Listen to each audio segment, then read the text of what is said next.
Bonjour à tous, jointeurs, jointoyeuses, plaquistes, peintres, et puis toutes les professions en fait. Et puis aussi bonjour aux gens qui viennent pour la première fois ou qui suivent cette chaîne et qui veulent peut-être un jour devenir jointeurs. Ce que je vous souhaite car c'est toujours pour moi un très beau métier. Alors dans cette vidéo, je vais vous parler un peu de la guerre des prix dans le joint de la plaque de plâtre. Alors un petit pouce bleu, toujours pareil, ça motive, ça nous fait avancer, c'est sympa pour nous. Abonnez-vous, ça vous permettra toujours d'avoir les dernières vidéos avant tout le monde dans votre petite boîte mail. Alors je sais pas si vous avez remarqué, certainement, mais toutes les professions dans le bâtiment ont une grille tarifaire qui varie bien sûr suivant les entreprises et suivant les régions. Dans le joint, il n'y a pas de grille tarifaire, que dalle. Et ça, tout simplement pour une simple et bonne raison, c'est que le joint de plaque de plâtre n'est pas reconnu par l'Académie française. Voilà, ce n'est pas un métier. Alors bien sûr, quand je dis que c'est pas un métier, ce que je veux dire par là, c'est que c'est pas un métier à part entière, comme par exemple un électricien, un plombier, un plaquiste ou autre.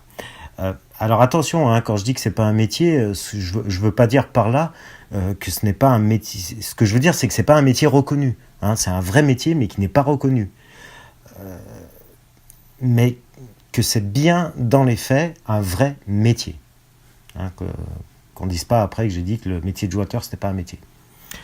Alors pour preuve, il n'y a pas de code APE jointeur. Votre code APE sera obligatoirement celui du plaquiste. La pose de plaque de plâtre n'est pas dissociable du joint. Dans le DTU et dans l'ouvrage de la plaque de plâtre, vous ne pouvez pas séparer le joint. Les deux sont liés forcément. C'est pour ça que ce métier n'est pas détachable du plaquiste. Alors pourquoi selon moi les prix, c'est du grand n'importe quoi. Tout simplement que cette profession n'est pas représentée par qui que ce soit. Pas de fédération, elle n'est pas représentée par la Fédé. Elle n'a pas de syndicat, il n'y a pas vraiment de formation comme je l'ai déjà dit, c'est donc un peu la foire à neuneux ce métier. Et de plus, il suffit d'avoir un petit peu bricolé chez soi, d'avoir posé 3-4 plaques de plâtre, d'avoir fait un petit peu d'enduit, et puis de se prétendre jointeur. Allez, c'est parti, j'achète quelques couteaux, un express, bon c'est un peu dépassé, je vous l'accorde, allez on va dire un kangou, ça fait mieux quand même, et roule ma poule, je me prétends jointeur. Et le top du top, tu te mets auto-entrepreneur et tu appliques des prix bidons, tu casses bien les prix, et comme les prix appliqués sont trop bas, et en plus que le boulot est mal fait, et là tu bousilles la profession et puis tu coules. Finalité des choses, le métier il est mal vu par pas mal de gens, et les prix sont complètement déplorables. Voilà. Alors que nous avons un vrai métier qui apporte une vraie valeur ajoutée à l'ouvrage de la plaque de plâtre.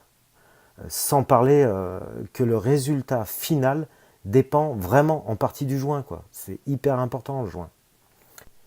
Alors au moment où je fais cette vidéo, nous sommes début d'année 2018 et le prix au mètre carré est à peu près pareil qu'en 2008. Super, magnifique, il s'est passé 10 ans depuis 2008 et le prix il est toujours aussi déplorable. Alors oui, nous avons une crise sans précédent et les prix forcément sont plus bas, du moins n'ont pas monté au fur et à mesure des années comme il se devrait. Ça c'est une partie des causes, mais pas que. Je pense que trop de jointeurs travaillent à des prix mais vraiment beaucoup trop bas. Ce qui est dommage, c'est qu'ils n'ont pas compris tout simplement que plus ils travaillaient bas, moins ils avaient de marge. Et moins ils gagnaient d'argent. Et tout ça vraiment par bêtise, et par mauvaise gestion. Et c'est pas parce que tu es jointeur que tu n'es pas un vrai chef d'entreprise, avec un cerveau de chef d'entreprise, et donc avec un peu de gestion.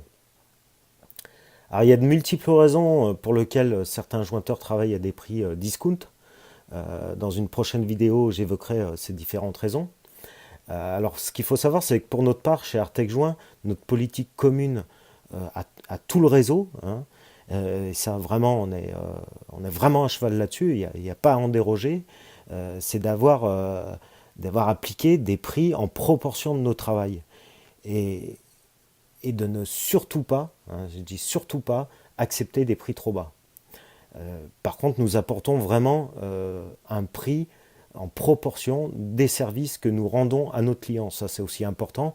On n'est pas là pour voler le client, on est là pour lui apporter une prestation de qualité, avec des produits de qualité, avec une image de qualité, et un prix qui correspond par rapport à tout ça. Un prix juste, en gros. Et ce prix juste permet de faire un bon boulot, et puis de faire vivre sa boîte, hein, parce que c'est un peu le but, hein, de pouvoir payer toutes ses charges, et puis de se tirer un salaire à la fin du mois, sans faire 15 heures par jour. Même si des fois, quand on est à son compte, il faut faire un peu plus d'heures qu'un salarié, mais c'est un peu le jeu aussi d'un chef d'entreprise.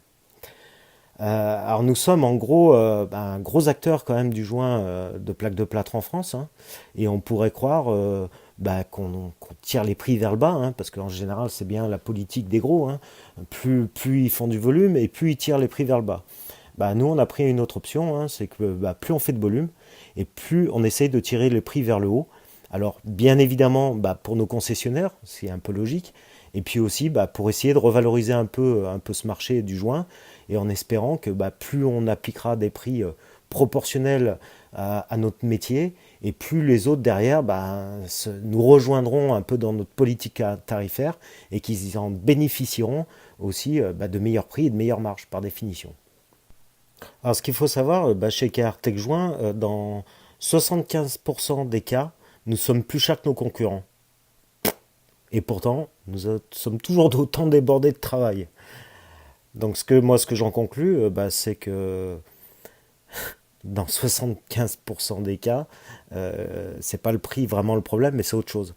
Et je pense que l'autre chose, c'est un peu ce qu'on apporte, notamment au travers de notre réseau et de nos compétences, produits, comme je l'ai dit auparavant, et autres, ce que j'expliquerai dans une autre vidéo.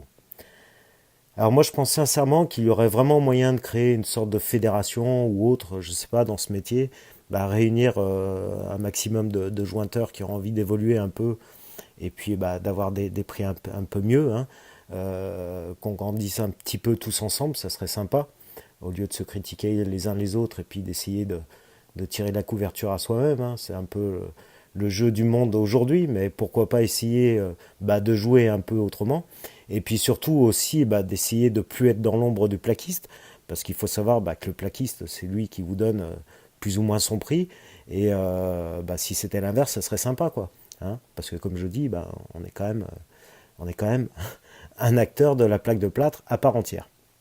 Voilà, et éventuellement d'essayer d'avoir une grille tarifaire sur lequel les jointeurs pourraient se baser, ce qui ferait que tout le monde gagnerait un peu plus d'argent, et tout le monde serait obligé d'accepter nos prix. Voilà. Alors, si vous avez des idées par rapport à ça, laissez un commentaire. J'y répondrai toujours au mieux, hein, et au plus vite. Abonnez-vous, aimez, et puis on se retrouve dans une prochaine vidéo avec des nouvelles idées, et puis pourquoi pas, je sais pas, monter un petit truc ensemble. Allez, merci, à bientôt les jointoyeurs et puis toute la planète. Au revoir.